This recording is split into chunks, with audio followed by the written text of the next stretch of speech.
Aquinas ত্রয়োদশ শতাব্দীতে সময়ের চাহিদার সাথে সামঞ্জস্য রেখে অ্যারিস্টটলের শিক্ষাদান পদ্ধতির কিছু কিছু সংশোধন করেন। ডেকার্টেও অ্যারিস্টটলের মতবাদকে সমর্থন করেন প্রকৃত জ্ঞানের প্রকৃতি সম্পর্কে। শিশুর বিকাশ অনুসারে শিক্ষা পরিকল্পনার কথা ব্যক্ত করেন রুশো। রুশোর বিখ্যাত গ্রন্থ এমিল তে শিক্ষা পরিকল্পনার কথা বিশদে ব্যাখ্যা রয়েছে। আধুনিক শিক্ষামনোবিদ্যার জনক হিসাবে অনেকে জন লোকের নাম উল্লেখ করেন। শিখন নিয়ে তিনি প্লেটোর মতের বিপরীত কথা বলেন। তার মতে জন্মের সময় শিশুদের মন থাকে অভিজ্ঞতাবিহীন স্বচ্ছ পরিষ্কার স্লেটের মতো, তাবুলা রাসা। ইন্দ্রিয়ের দ্বারা পরবর্তীকালে অভিজ্ঞতা ও জ্ঞান অর্জিত হয়। মনের শৃঙ্খলা মতবাদে তিনি বিশ্বাস করতেন। পেস্তালৎসি মানসিক শক্তিতত্ত্বে বিশ্বাস করতেন।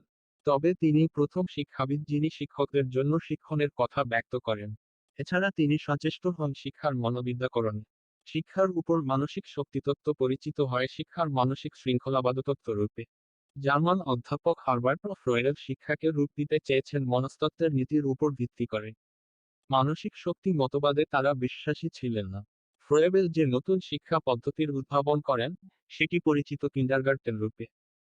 উপরোক্ত শিক্ষা মনোবিজ্ঞানের বক্তব্যসমূহ হল শিক্ষা দার্শনিকদের বক্তব্য। অষ্টাদশ শতাব্দীর শেষভাগ থেকে শিক্ষা মনোবিদ্যার বিজ্ঞানভিত্তিক আলোচনায় শুরু হয়। এবিংহাউস, জি স্ট্যানলি, হল গ্যালটন ইত্যাদি মানব আচরণ সম্বন্ধে তাদের দীর্ঘ চিন্তাভাবনা গবেষণায় প্রকাশ করেন।